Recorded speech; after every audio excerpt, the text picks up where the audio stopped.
काशीर पवित्र धामरे कहीं भगवान शिव शंभु भिक्षा मागिले।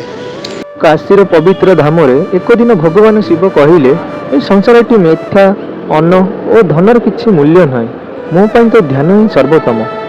यही कथा शुणी माँ अन्नपूर्णा मने मने हसिले, किंतु किछि कहिले नाही। शिवंक यही कथा पर हठात काशीरू समस्त अन्न अदृश्य होईगला। घरे घरे चूल्हा निभिगला, लोक मुहर हस हराईगला, भूखरे संसार उठी पड़ा। यही महादेव जी समस्त को बर देउथिले, किंतु आज से शिव निजे भूखा होईगले। हाथ में भिक्षा पात्र नहीं शिव भिक्षुक रूप में काशी चलीगले। शेष में शिव जाई पहुँचले माँ अन्नपूर्णा द्वार में। शिव कहले, माँ मत भिक्षा दियो, मु भूखा अच्छी। माँ अन्नपूर्णा हसरे कहले, प्रभु आपण तो कही अन्नर किछि मूल्य नहीं। शिव नतमस्तक होई कहले, माँ मोर अहंकार भूल थिला, किंतु अन्न नहीं हेले भक्ति मध्य संभव नुहे। से क्षण माँ अन्नपूर्णा भिक्षा पात्र अन्न देले। माँ अन्न पड़ा सहित समग्र काशी रे पुणी अन्न प्रकट है। भूख हराईगला, हस फेरी आसला। से दिन ठारू माँ हेले अन्नपूर्णा, जे समस्त जगतर भूख मिटाती।